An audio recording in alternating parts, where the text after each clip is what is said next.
You weren't expecting that, were you, XLG? You weren't expecting that at all, were you? I have one-upped you. And now that I'm all ready, I don't need this notepad anymore. We're going to do that thing where I kick off that countdown thingy. So brace your ears because it's kind of loud. And then we will get the stream started because it says stream starting soon. And I don't want to be a liar. So let me find the button. Let me find the button for that. Here we go. Brace yourself.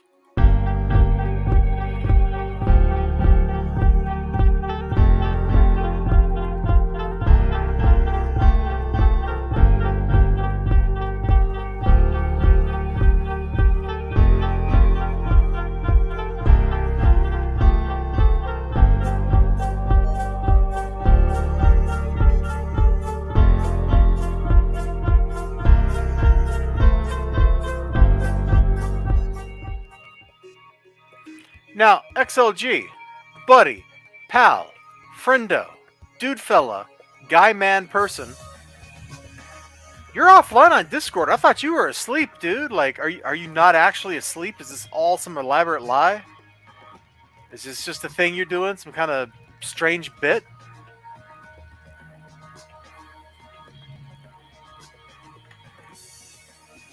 I demand answers. I need to know. You know, I just need to know. You know, I wish I could just like put an image in here. Can I not just put an image up on the screen? Like that would be pretty cool. What is this? Slides? Are slides just JPEGs or what? No, so I'd have to actually make like a PDF. Oh, lame. Lame. Here, we're just clicking over. You can just see what I'm looking at here because I just turn off your desktop. You absolute madman. But here, I just really like this image. Like, I guess he's talking to the prophets or something right there, but I don't know. Cisco's been hitting the good stuff. That's all I'm saying. You know? He's been hitting the good stuff. I got no idea what issue this is from. Man, it's a shame you turned off your computer. I wanted to talk to you, XLG. To you. The man. The myth. The legend. But you ain't even here. I mean, you're here. But you're not here. If you know what I mean. Like, I was just going to get in here and be like, yo, XLG, I need the deets. I got to know stuff. And you're the only person that can answer me. You're not even there where I can ask you those questions. Oh well. Oh well. Anyway, Ninja Weasel, Jackson Zelda, XLG81. Thank you all so much for popping in here, hanging out with me. The Mirror's Edge intro song has ended, which means we can formally get this party started. We can get the jam going. Yeah. So, yeah, questions? Yeah, you're not the only one that can ask questions. I was going to call you up on Discord or get you in here on the StreamYard call and talk to you about stuff, and you're not available. I was going to surprise you. That's why I messaged you like at an hour and 15 minutes or so ago, like just to make sure you were awake, make sure you were aware, bro. Make sure you were aware. Now, I did pose a question in the title of the stream, and I reused that really silly meme that I made as my thumbnail again because I think it's funny. And ultimately, this is all about me. Let me just pull that up. Like, I don't know why I'm proud of this because it's stupid, but I'm totally proud of that. I think it's funny. It's also kind of true, man. It's also XOG's away on Discord. Is it happening? Is it happening? Here, let me send you this link. Let me send you this link, and then you can wrestle with this. You can struggle with this link. And then you'll suddenly be here, and it'll be amazing.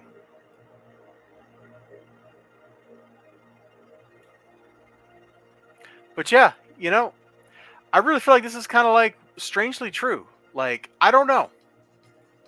Now that Savage Avengers is over, which it's been over for, well, I guess a month now. Like, I don't know what there is that Marvel's making that I'm actually all that interested in.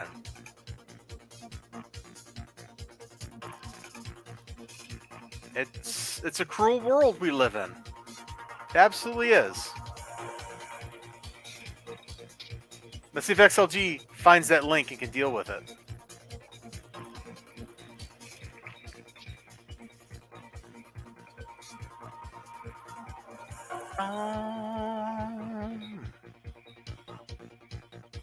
Oh, I love this soundtrack. I love this game, by the way. I don't ever want to actually play it again. But I really enjoy Mirror's Edge. Like, that was a great experience. Okay. Poor Blue Beetle. He's being threatened by some kind of green lizard dude person who's like punching up through the floor or something at him. Like, I'm not sure what's going on in this cover. But, that punk suggests there's an XLG. Hello, XLG. Hello. Wow. I'm going to kill the music now that you're here. Hello, XLG. How are you doing? Not too bad. Not too bad, yeah. So, you've had like the whole day off, huh? Like, is that how that works? Yeah, I was supposed to go to the picket line, but since I have some problems with my my legs and my back, I couldn't make it. So I don't know if I'm going to show up tomorrow or what. But yeah, basically, I'm expected to do 4 hours on the picket line per day. Okay. That's kind of crazy. Well, let me stop sharing my camera. Nobody needs to see this comic book while we're chit-chatting here. Yeah, this is, if it's okay with you, this is actually kind of what I wanted to talk about because I'm interested because I read that article you linked and I don't think I quite understand like what's going on with you and your whole situation, And, if you're out there in the audience and you're kind of rolling your eyes at this, suck it. All right. Sure, So, no problem. So I absolutely don't want you to dox yourself or say anything like that. But you like work for the Canadian government and your mysterious union is striking for some reason. Like, what is it? You're just not getting paid enough, or is there like workplace safety issues, or what? Well, basically, there was there is a lot of unions basically for the federal government. There's the tax return people that work for the Canada Revenue Agency that previously, like 2 months ago, already voted to strike. And then 2 weeks ago, we joined them. We also voted to give our union the mandate to strike basically we were like all the other government services, but not the revenue agency. And we basically, once we joined them, we're like 150 k employees that are striking right now, because basically Wow. the cost of life went spiraling after the pandemic, and our buying power keeps going down, and the government is not offering anything to compensate us for the cost of life rising. So yeah, that's about it. The reason why we're striking at the moment, I would say. Okay, I was kind of wondering if this had anything to do with like all the overtime you've had to work and stuff like that. But Well, at the yeah, there was a lot of other problems before that, with the pay system called Phoenix, which is what I'm experiencing right now. But I would say I'm an exception. I'm not. It doesn't affect every employee in the government for sure. So that's not one of the reasons for the strike. okay, interesting. All right, man. I you don't have to stick around here. I just thought this was interesting because I don't know if people knew that a big part of like the Canadian government is striking against the Canadian government. Like that kind of came out of nowhere for me. I mean, for starters, it's a fictional country, so I don't know how this is even possible. But you know, Yeah, well, it's going to be. It's just a shame because, like, the Canadian citizen, I mean, it's probably going to be a real problem to get like a passport at the moment. Like, passport deliveries are going to take a long, long time, and apart from that, the people that are expecting like their tax back. Um, since they filed their tax return, they're probably going to have to wait for it. So basically, I mean, it's just a mess, basically, and I guess we have to owe up to that, to the citizens, but also the government, or prime minister and stuff, is probably going to have like is going to have to explain why it went to that point, why it came to this. So hopefully it'll be resolved quickly. That's all I hope. okay. I'm going to tie this in to a question that's actually relevant for what we do on this stream and what we normally talk about. You know, there was a plan coming in here. There's always a plan. Oh. Sometimes you don't know about the plan, but there's always a plan. Let me turn my camera back on. Boop. So XLG, this is a comic book. Hmm. In fact, this is an older comic book from late '80s, maybe very early '90s. So what's the price on the cover? 75 cents. Yeah, this is probably from like 1987. It's a comic book. DC and many other publishers actually print their comic books in Canada. I don't know if you knew that, but No, I didn't. Wow. yeah, a lot of American publishers print their books in Canada. And I've got a couple other books laying around here, like here, North Valley Grimoire from Blair Northcott. This was actually printed in Canada, and the first one she sent me actually was destroyed by the Postal Service, which is hilarious. She sent me a new one to replace it. But yeah, a lot of stuff gets printed in Canada and then shipped to the US. And so my question is like, is this going to affect like customs of people trying to get stuff out of Canada? Like, or is like I don't know how customs really works when you get down to stuff leaving the country because it's usually the entry point that's the problem. But I was wondering about that earlier today while I was in the store. No, the customs and the immigration, like, I think that's a separate union, so there should be okay. So there shouldn't be any problems with stuff going um, in and out of the country. So that's okay, I think. Okay. Okay. Yeah, again, that article you linked, I was looking at it, trying to make sense of like all the stuff that was going on there. And it just started like naming off stuff. And I'm just like, I have no idea what all these different things are in reality. It's like, yeah, you can read like the name of an organization or something, but what does that actually mean? Yeah, well, the agencies that are striking, me basically I work for the pension, so old age security. That's categorized as an essential service. So even if we're striking, like the service is maintained, but unfortunately, it's probably like a skeleton crew that's only maintaining the service, the bare minimum. There's also like employment insurance. That's also like an essential service that's maintained, but that's only bare bones. And apart from that, there's the passport and the Canada Revenue Agency, the tax returns. So I would say that's probably like the four main axes that are concerned with the strike. Okay. Huh.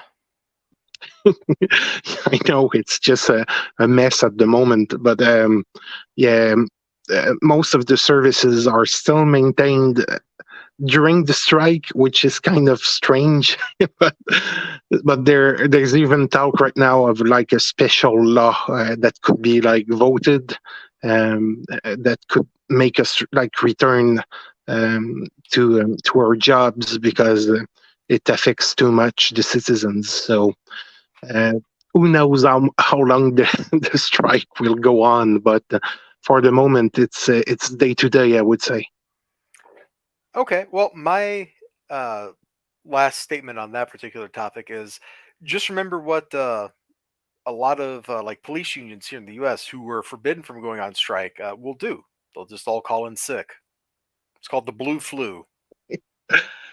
Well, you see, the police actually were because they couldn't strike in Canada, were usually wearing jeans or camouflage pants as a way like to show that there weren't like um, doing they couldn't strike, but they wanted to show that there were displeased with their work conditions, so they actually were wearing jeans at work, which I find a bit strange. Um, I think I spoke to you about that. Like the camouflage pants is a bit military. I didn't like the impression that it gives to the police force. But yeah, they have to show their displeasement, I guess. Hmm. Interesting stuff. All right, I'm now going to put you on the spot, XLG, Sure. with completely different topics unrelated to that. Like, thank you for sharing all that. I find it interesting. I hope people out there do. But we're here to talk about comic books, and I dragged you on this stream, so now you're going to be asked about comic books. I hope you're Okay. ready. Sure. What books did you like? Have you enjoyed reading over the years? Like, you probably don't read books right now, but you probably read at least some when you were a kid. Books or comic books or Comic books. We're talking about comic books. If you want to talk about novels, we can get into that too. But I'm less well versed in that world.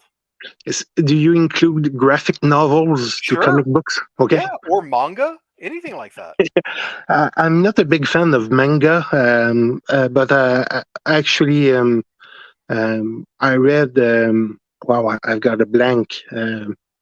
Um, Probably, I had a friend that was really into Frank Miller, which made me read like probably everything he did, like the Sin Cities. Hmm. I got really into his black and white art. Then I started noticing some trademark topics that he would approach in his work, which made me distance myself from it after a while. But it was really interesting, really striking. And Alan Moore, I think.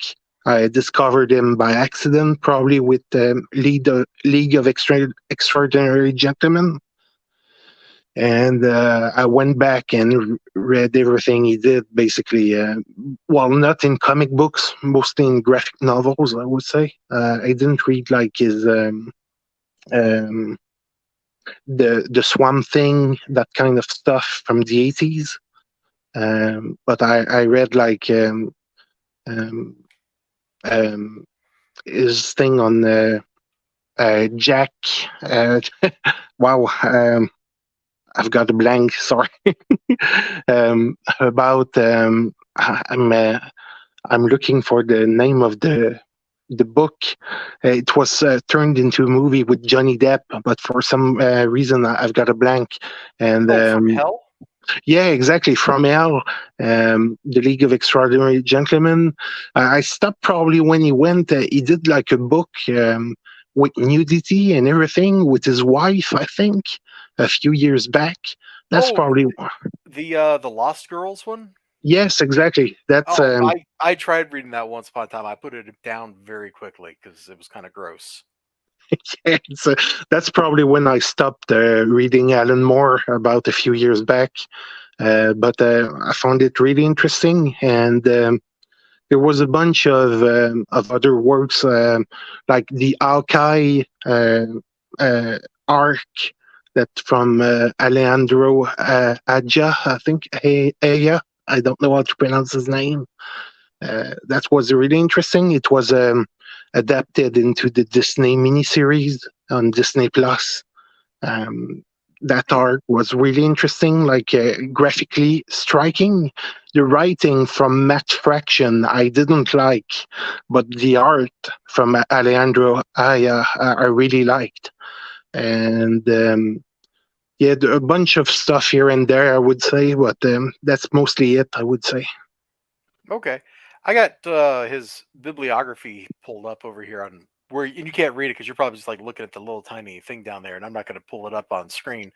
But I was just going to ask, like, let's see, let's just kind of go down like the list of things Alan Moore is noted for. Like, I want to make sure I didn't miss like a big one, and I'm glad I pulled this up because I totally forgot about V for Vendetta. Have you read that? Yes, I did. Really interesting. Like it's really about I would say like a possible fascist government in the UK in the 1980s. It explores a few concepts that are really interesting. Like the government creating a plague so that they can oppress people? Exactly. uh, this is we're talking about a fictional topic here, YouTube. This has no bearing Fictional. on reality. Thank you. All right, good. And yeah, it's the movie was okay, um, It was but marketed badly. The movie gave the wrong impression, mhm. or the marketing gave the wrong impression of the movie. That's what I meant to say. And yeah, it's I don't know if it's my favorite from him, but really interesting. Um, I mean, Alan Moore can write. I guess it's what maybe makes a graphic novel, the fact that there's really a lot of text. So yeah, he can write all day. I mean, I think From Hell's the worst of it. There's probably too much text in there, like it come like there complotist stuff about like the Queen camouflaging like who was really Jack the Ripper and stuff. And I mean, that's probably a bit far fetched, but I've never read it, and I have not seen the movie. oh, I would say you're not missing too much. They did reprint like a deluxe edition of it a year or two ago, and I thought about picking it up then, but uh, money's always the thing, right? Yeah, absolutely. Let's see. You said you didn't read Swamp Thing, which is a shame. His Swamp Thing stuff is pretty good. I have not read all of it, but I've read some of it. It's all very interesting stuff. Um, what about Watchmen? Since Ninja Weasel called it out in the chat. Um, I'm I'm a big fan of it. I bought it like maybe about 15 years ago from Amazon. Um, it's really interesting and well detailed, and just the way it I don't know, it depicts like superheroes like as a fringe right wing group. I don't know, that people that are taking the law into their own hands, and it's really bizarre, a bizarre world that's like I don't know, like a, a, a fever like dream That's a good way to put that story. of the 1980s Reagan era, I would say. Um, but yeah, it's I would say it joins a bit like Frank Miller, the way that he depicts like superheroes, like Batman. But with Alan Moore, it's a bit more subversive. Makes you think about the way politics work, the way you can actually be sorry, manipulated by the politicians and everything. And yeah, I would say it's a must. I was really interested. I was a bit um, disappointed with the movie because it's from Zack Snyder and it's a bit excessive, over the top. Like I don't feel like the superheroes are really just people that can be um, hurt or are just like putting on a show. Um, so basically, it's just Zack Snyder over the topness, I guess. But I agree with you.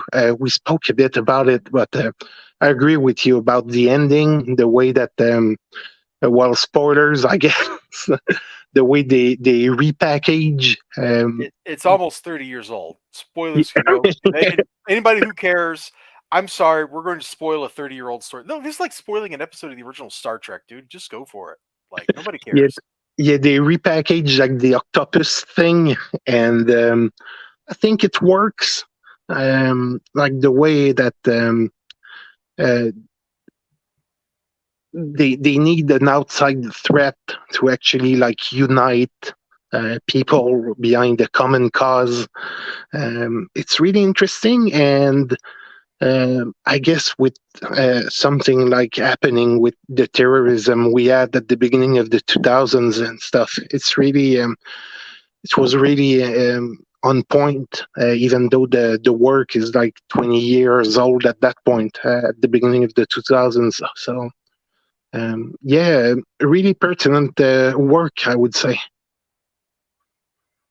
Good stuff. You also stole my follow-up question I was going to ask you. You foresaw it coming.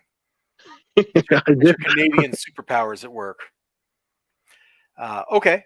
Ninja Weasel said it in the chat, but it was already on my list. Have you read The Killing Joke? I think I saw the adaptation, but I'm not sure I read the comic. Um, um, I would say, is that the one where there's a fling with Batgirl? Or But that's just in the movie. oh, That is a Paul Dini and Bruce Timm fetish. That is something that they're really into. They ship those two every time they write something. It absolutely ruined Batman Beyond. That's why I pretend it doesn't exist. Because in the Batman Beyond universe, Bruce gets Barbara pregnant, um, and then while she's dating Dick Grayson, um, and then she loses the baby because she gets punched in the stomach. Yeah, we do not talk about that. See, Ninja Weasel knows. We do not talk about the Mark of the Phantasm arc in Batman Beyond in the comic book. yeah, I think I only saw the adaptation. I don't think I read the Killing Joke, the original comic book. Okay. Well, if you saw the movie, you kind of get some of the gist of it because it's like, oh, ho, I'm going to shoot Barbara and sexually assault her, and then I'm going to have, you know, Commissioner Gordon wearing a dog collar, naked in a cage. Like, that's the Killing Joke.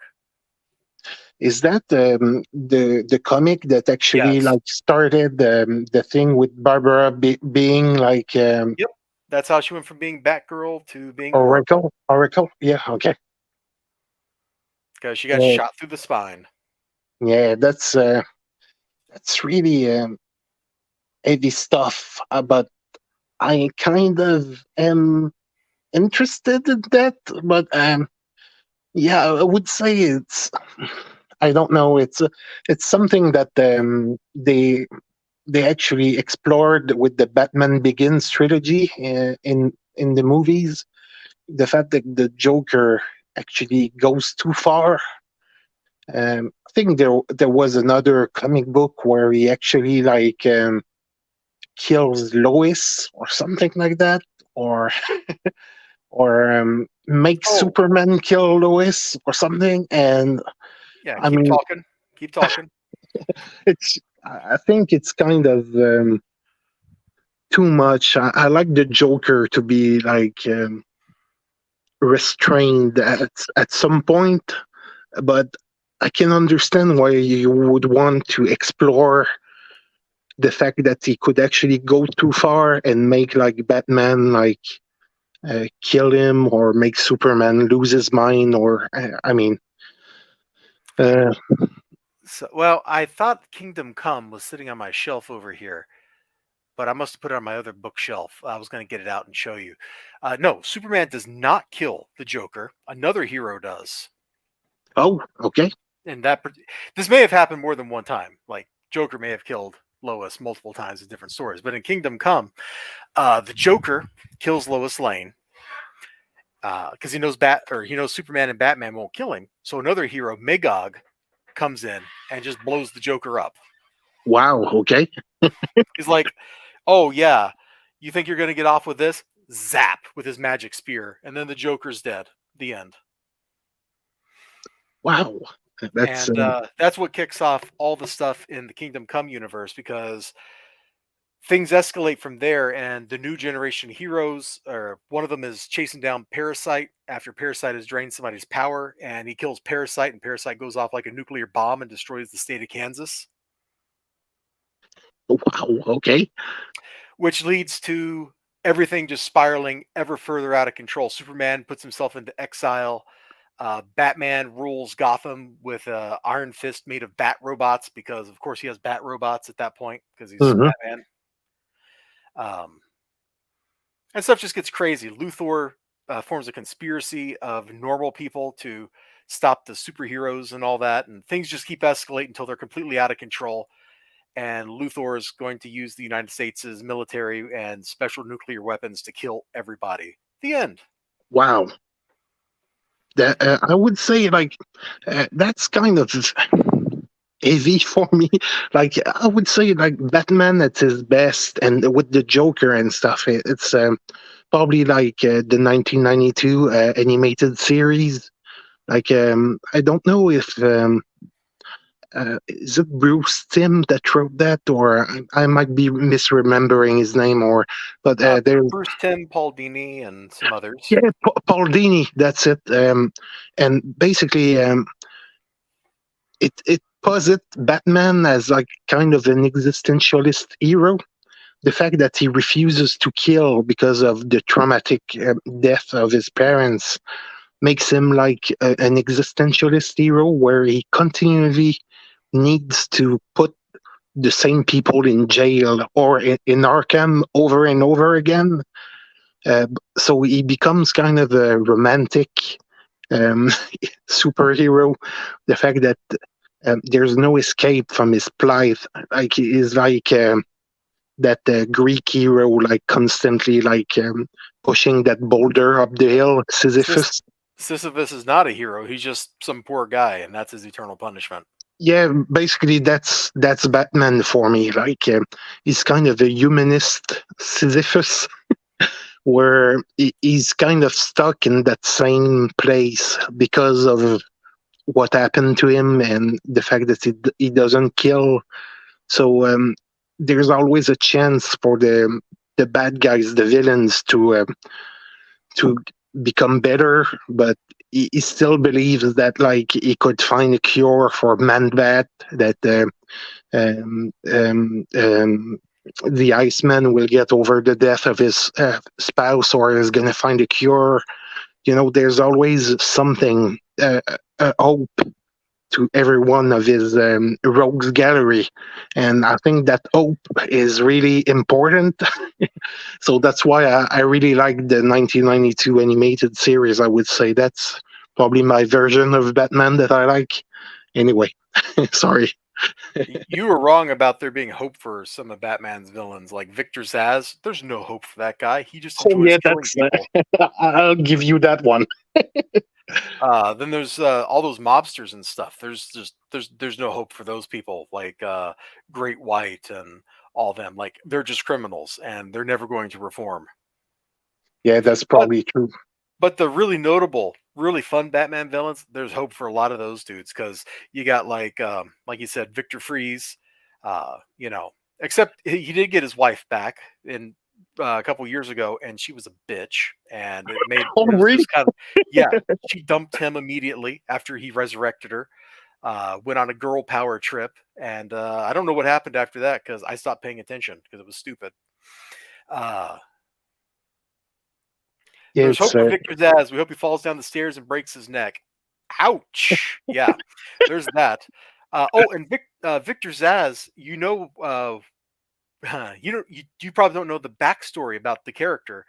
Victor Zaz is I forget who came up with that Batman villain, but he was just like, you know what? I really hate the question, Victor Sage, and so I'm going to make a villain that's Victor Sage, and I'm going to make him a serial killer because he really hated the question. At oh, least that's the story I was told. Yeah. Um, Then let's see. What other what other notable? You know, Killer Croc. There's probably no hope for him. Like modern Killer Croc just like enjoys eating people and stuff. Like he's way too far gone. Professor Pig, probably no hope for him. Um, what's the actor that becomes like wow, oh, I don't, the first Clayface. yeah, Clayface, yeah. Yeah, There's something tragic about it. The fact that he yeah. loses. The cartoon Clayface is A+ character. You're getting a thumbs up for that. And what's his name? Starts with an H, doesn't it? His last Oh, name? I Hagen? don't Matt remember. Hagen. It's Matt Hagen, I'm pretty sure. Yeah, that is a great character and a great episode. The first one he shows up in is absolutely fantastic, like one of my favorites. In the comics, there's like four Clay faces, and he's the only like one that matters, and he's not even like the one that's in most of the stories. Yeah, it's really tragic the way they portray him. Like he loses like his personality, basically his identity in front of the mirror. He can't stay himself, so he becomes like deformed. And there's something so tragic. Also, the fact that he's an actor and he loses his looks. And anyway, it's really well written. I found anyway. Yeah, no, you're not wrong, man. It's that's some good stuff right there. Okay, so I'm gonna ask, what do you think about like how DC does stories that are not set in the main continuity? Like, for example, the one I have here on screen, Deceased. Like, what do you think about those kind of stories where it's not canonical to anything else but itself? Yeah, I don't know. It's like the fact that they do like one-off stories. Is it like inspiration from the TV model of um, like they adopted about not doing doing episodes outside of the continuity, or did comics always do that? Mm, Comics was doing that like pretty much right from the beginning because all the okay. original comic stories for these characters going back to the '60s, uh, continuity was kind of a loose concept. And so you have a lot of stuff that's just completely contradictory when you go back in time. But DC and Marvel have been doing one-off stories that don't tie into the main thing, especially DC, since like the '80s. A lot of the really good DC stories are set outside of the main continuity. The three miniseries that make up Deceased so far, they're not in the main continuity. They take off from somewhere in the modern continuity and then quickly diverges because they're killing people left and right in this story because it's a zombie story. Um, Well, and there's a lot of really good stuff here. There's also Superman Red Sun, absolutely fantastic story.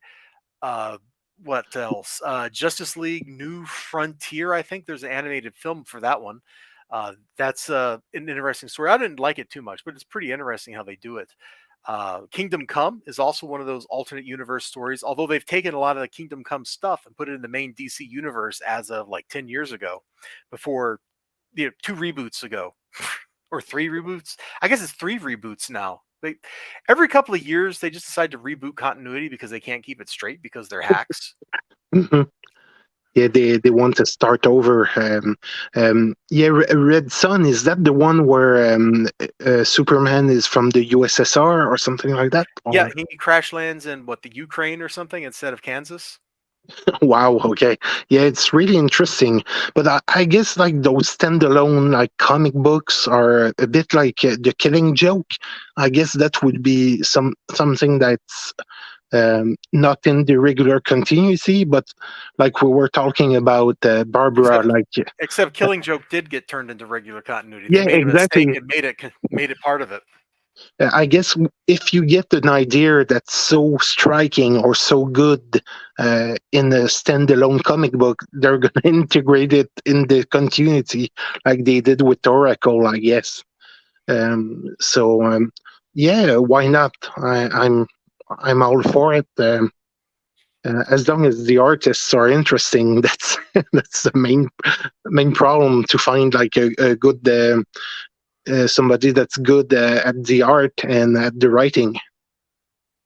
Yeah, I got to tell you, Deceased has been pretty good, writing wise and art wise. Like for example, you might not know the character because you're not a big comic buff, but like this dude here in the bottom, he's the Black Racer. Okay, Okay. he's a new god. So he's like Dark Side, High Father, Mister Miracle, or Orion. Oh, conveniently, all the new gods are right there except for the dead ones. Um, but he's the god of death, and so he's the fastest being in the universe because nothing can outrun death. So he's a Or speedster that can hunt the Flash if he wants.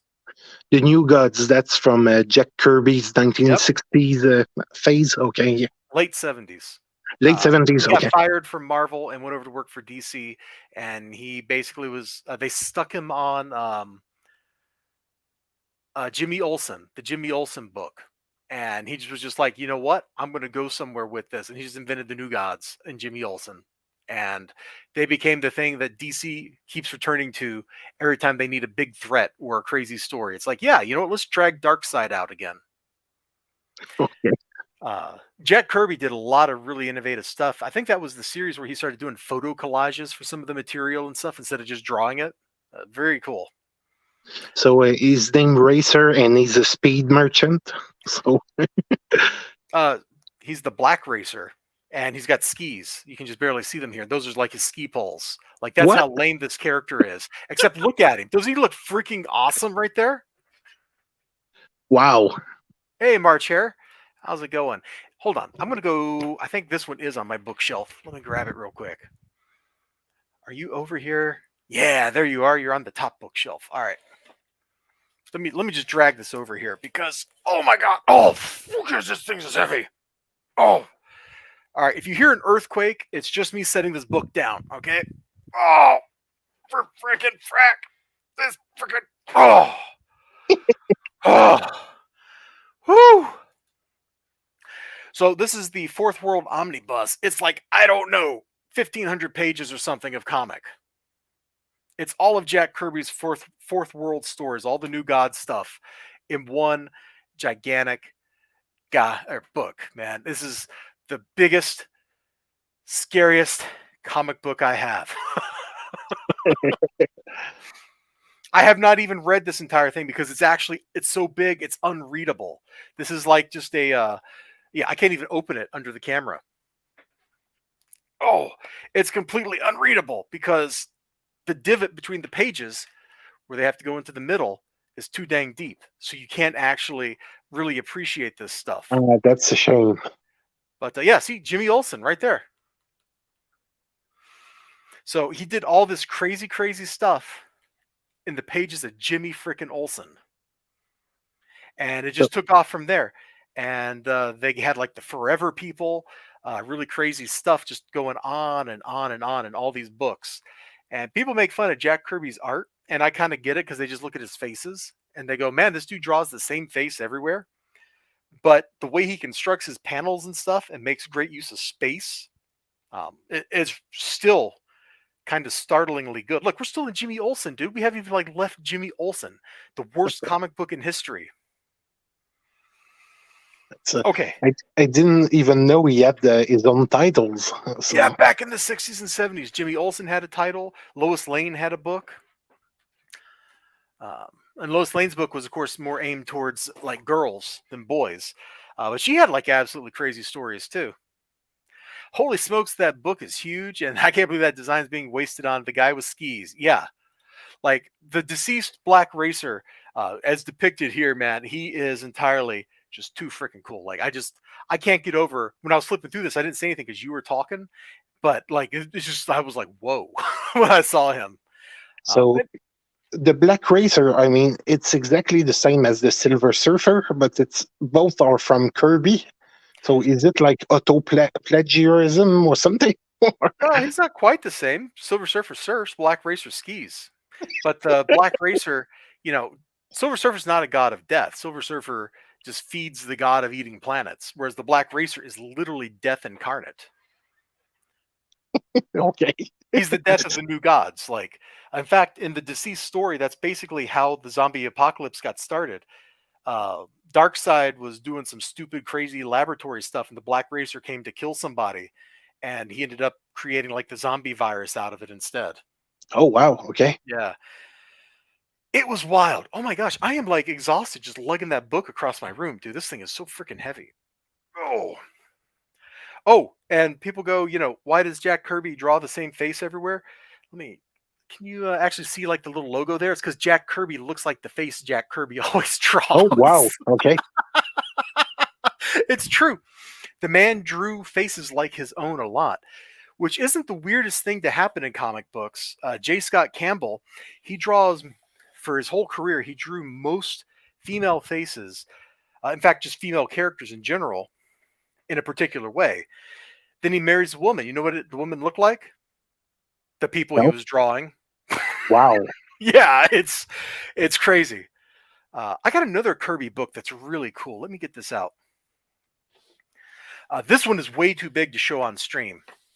We would need like my camera to be like mounted to my ceiling to show this off, because this is an artist edition. And if you don't know what that means, you're about to find out. It's a book the size of a small coffee table, basically. Wow. So it's blowed up to like maybe 2.5 times regular comic book size. And it's all the line work.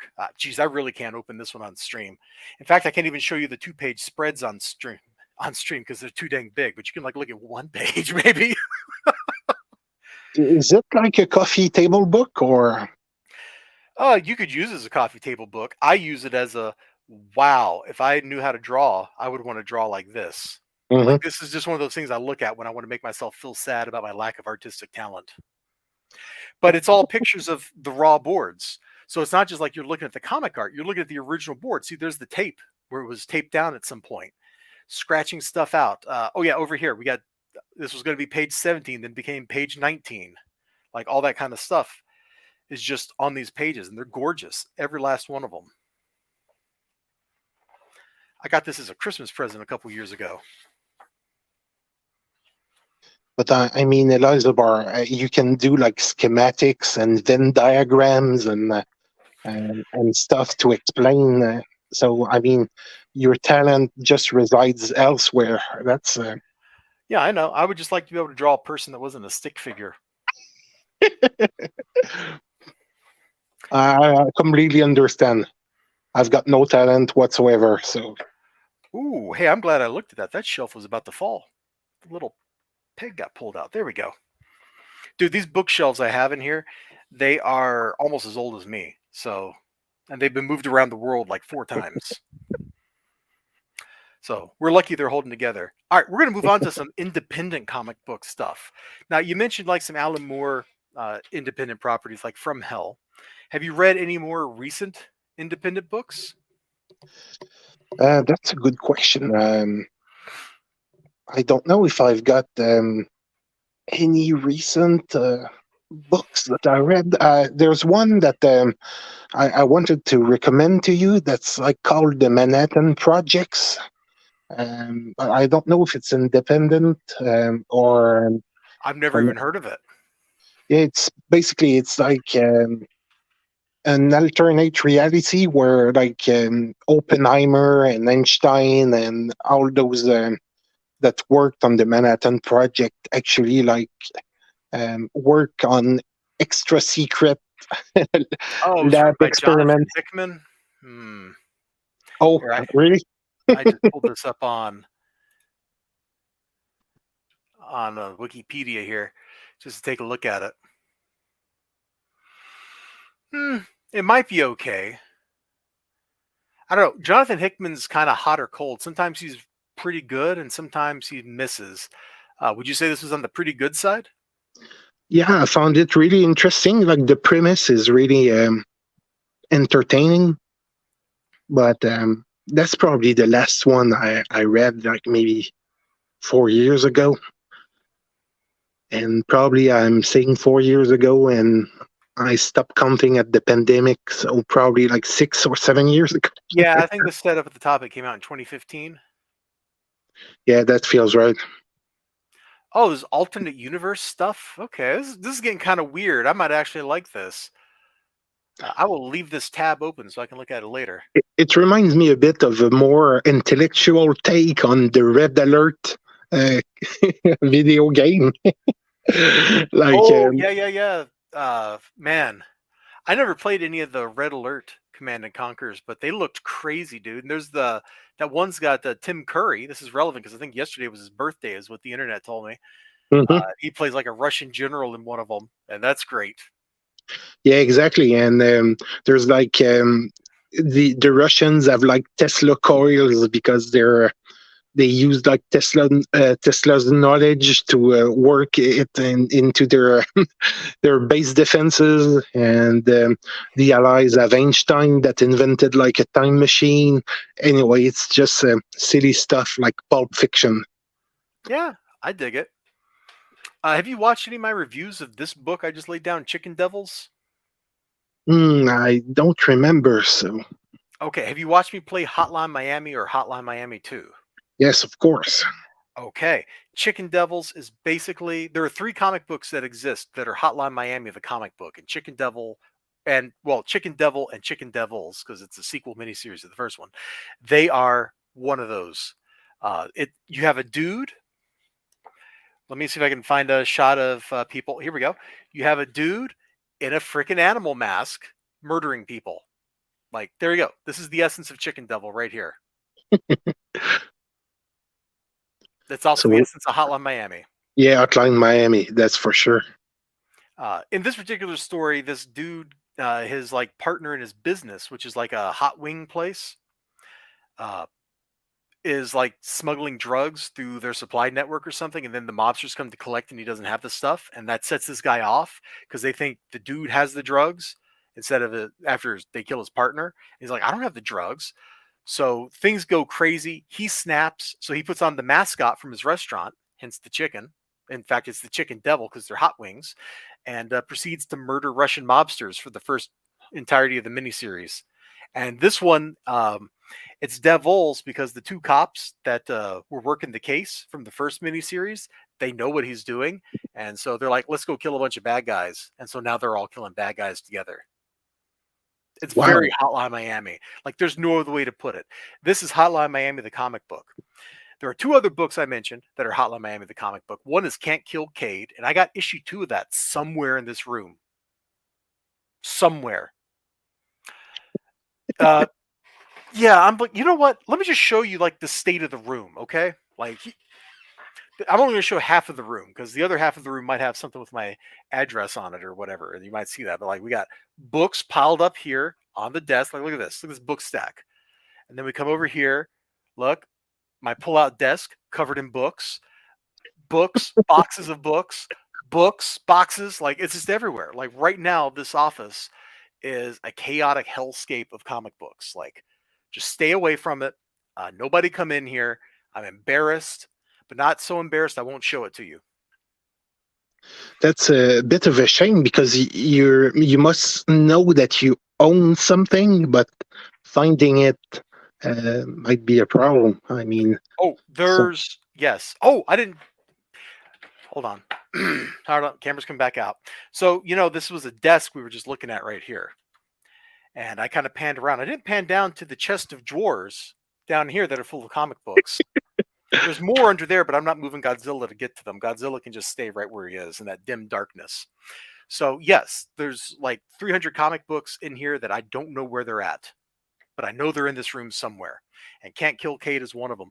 And I also did not show you the rest of my desk over this way, where on top of the desk, there's, what is that, 50 comic books piled up right there. Yeah. Oh, and there's some graphic novels on the bookshelf, like the cubby above my desk over here. Um, and there's some more comic books piled up on the actual desk surface on the other side of my monitors over there. So this entire place is just an absolute nightmare. Well, I mean, you've got the amazing memory retention. So if you read them, I mean, that's Holy crap! What are these doing up here? Oh you my you gosh! found something. These were supposed to have been put in boxes like 3 months ago.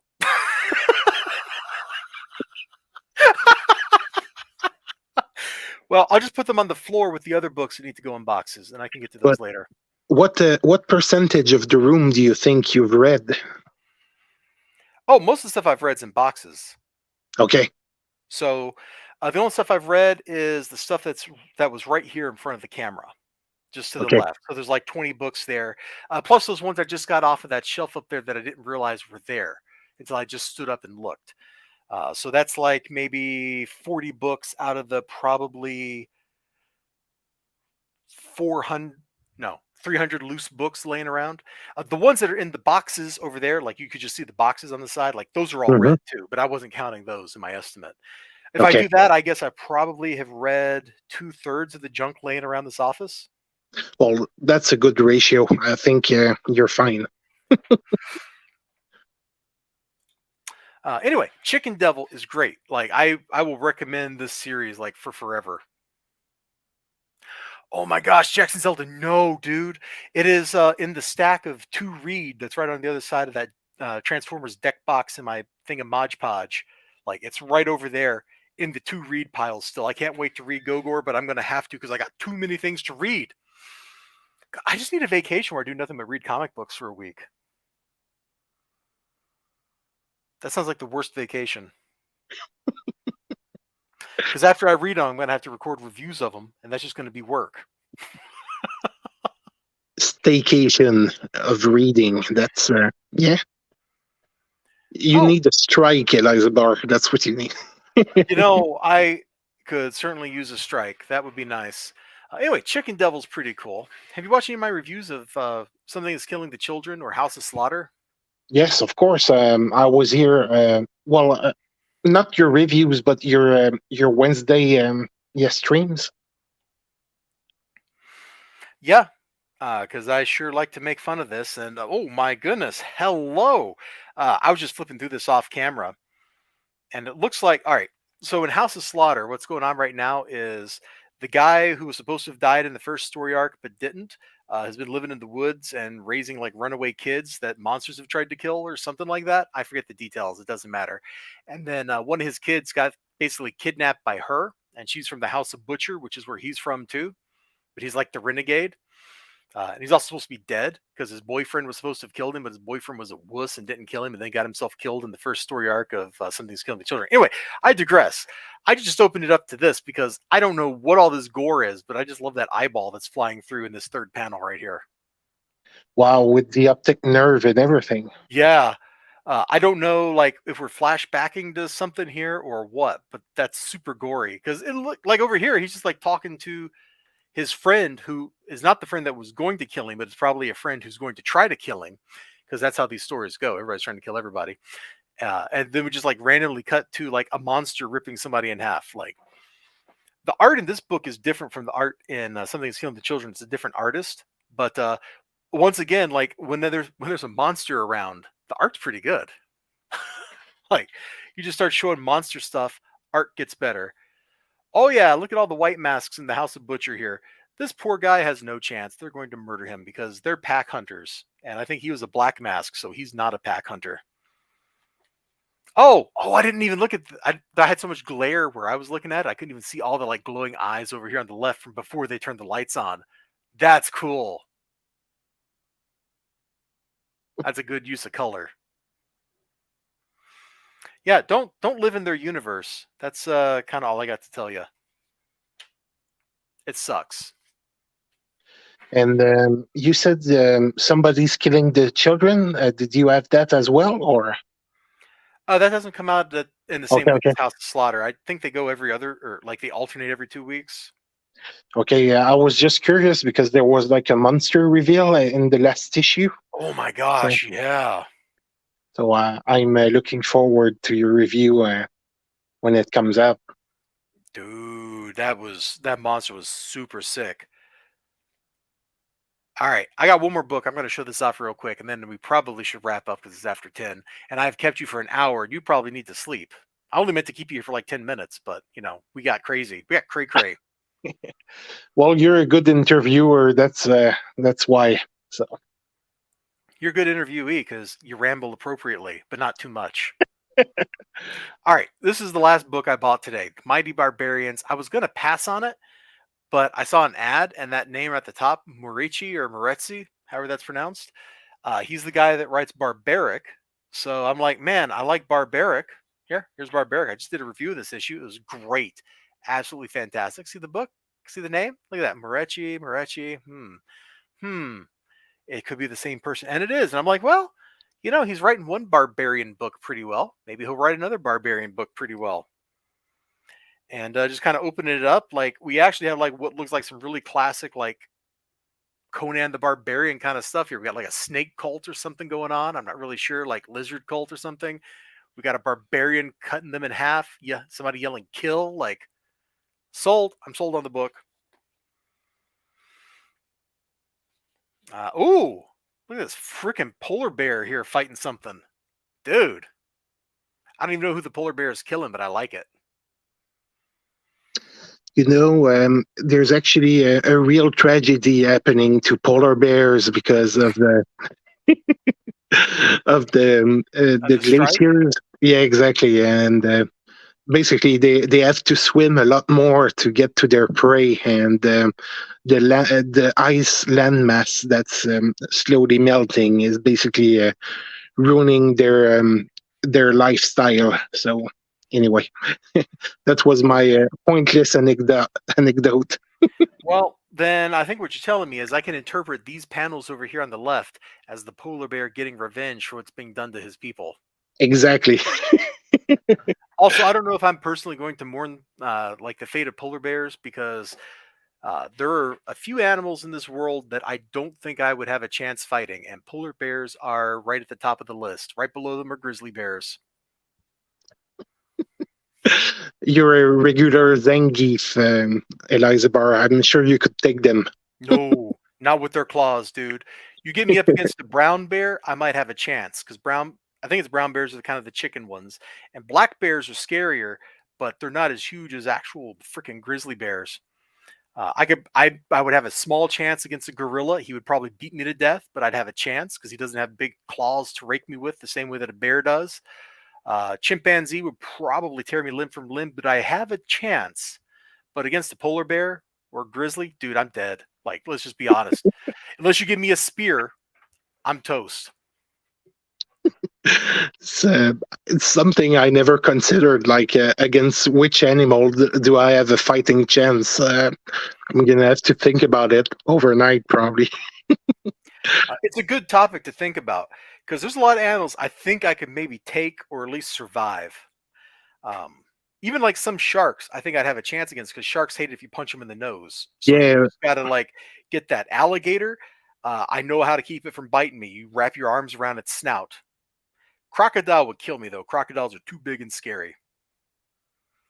apparently, like the hippopotamus is really like, Death machine, like yeah, most lethal probably, yeah, creature on the planet. I would not go near that. Nope, nope, I would not. All right, I got one more question for you, Mr. sure, XLG, yeah. and then we can wrap up. So these have all been physical comic books. These are things printed upon paper. Whether we're looking at floppies or I'm getting a 500-pound book off of my shelf and dragging it over here and causing a small earthquake. Uh, do you read digital comic books by any chance? I tried the subscription to Marvel, I think, at one point, and when it was starting up, like the illegal sites, I would say, like they had like I think it's CBR, like file extensions or something. They come in CBZ and CBRs. Yeah, Like exactly. if you get a book that what's that project? DCP, Digital Comic Preservation. Like I've looked at some of the really old books that they've had When because there are when I things you was can't sure, buy. like, oh, sorry, go ahead. Oh, I was just saying. I was just kind of finishing up. Like I've like CBR, CBZ. One is a RAR file, one is a zip. You can open them with the same software, or you can just unzip them and look at the raw pages. Like it doesn't matter. Yeah, I tried to find a few comics when my libraries and my comic book stores didn't have them in Quebec, and basically because in the province there was not many comic book stores. I would say it's really a rarity. So that's why most of my business was done on Amazon Hmm. about 20 years ago. So yeah, I tried, but I think I don't have the same information retention when I try to read comic books in the digital form. I tend to like move over panels quicker, like to read in Yes. diagonal. Yeah, and it doesn't have the same staying power in my imagination. But it's probably the way of the future. So I guess I should give it another shot. Probably. I think I agree with your assessment there because I own a bunch of comic books on. Well, actually, I take that back. I don't know if I own them anymore because Comixology imploded or something. But like at one point, Amazon was giving a bunch of books away for free on Comixology, Hmm. and I read them, and I cannot tell you what any of them were. I think there was one about elephant people or something like that. That's the extent of what I remember out of the dozen books I read that way. And similarly, but differently, some web store, and it might have been Amazon or it might have been like Google's bookstore or something, but they gave me a free manga, and I don't remember the title of the manga. It was about people that hunt dragons and then cook them, and it was the most fascinating, like one-off, like book of manga I've ever read. I can't remember the name of it or anything for the life of me. I'm sure if I went and like scoured all my digital accounts, I'd eventually find where I have it, but like that was fascinating stuff. Uh, and I meant to pick it up in physical form, and then I never did because I forgot the name of it because I read it digitally. Hmm. But it stayed with me, like the essence of it stayed with me. But again, if I'd read it physically, I probably would have remembered the name of it. Yeah, it's quite strange. That's why I never bought a tablet, like for. But yeah, I'm gonna have to give another shot to digital reading. It's probably because print media is probably going away soon, I guess. So Maybe. Ninja Weasel does want you to know that as a Canadian, you should always be training your hardest in case of a moose rampage. Now, as I understand it, a moose is number one, gigantic. Number two, it's as hard to destroy as a tank. And number three, breathes fire. So I'm not quite sure how you're going to survive this, even at like the maximum level of training. But I don't want you to be killed in a moose attack. So please train and take your vitamins. yeah, well, anyway, most of the moves that wanders in cities are probably in the west of the country. Here, it's mostly like hitting them in the middle of the night when you're coming back from a remote place, like in the forest. That's probably the most dangerous you can have encounter with a moose, like because once you hit them, like they completely destroy your vehicle, and you're probably in for some serious injuries. Um, yeah, I guess I'm gonna have to train, like he said. So Yeah, please do. Also, I got to ask one follow up question. What's the plural? the plural of moose. Yeah. Oh, that's a good question. Is it mooses? Because that I doesn't sound right. That sounds like it's hope it constructed wrong. doesn't. Moose. Um, Is it like ninja? Is it its own plural? it's like geese, so it's meese. No, I don't think so. I think it's gooses. It's mooses, but I wouldn't know actually. That's a good question. This is something that has not come up in your life then. No, it didn't. So that's something I have to look forward to. I'm gonna have to look it up now to be prepared for when it comes up. Oh my gosh, here, you want to know what the internet just told me? I'm going to show it on screen. Sure. The plural of moose is moose. Wow. Moose derives from Algonquin, and it kept the same plural ending it had in its original language instead of accepting the normal S of most English plurals. So there we go. It's like ninja. It's its own plural. Well, anyway, in French, it's not moose, so that's why I'm okay with it. So What is it in French? You got to tell me. You can't just say that. it's orignal. It's yeah, basically it's not the same at all, but it's ORIJINAL Wait, orignal. Anyway, it's original misspelled is moose. yes, exactly. Oh! You just made my day. So basically, that's why, and with an S in plural form. So Well, that's cool. All right, we have all learned something here tonight. XLG, thank you for hopping on. I know I didn't tell you I was going to do this to you, but I appreciate you doing it. no problem, and thank you for. I mean, it just went on and on, but I appreciate it. It's just I feel bad for extending your duration, the duration of your stream, but I really appreciate it. Thank you, Eliza Bar. Yeah, thanks for hopping on. And March Harris said, "Have a good one, everybody."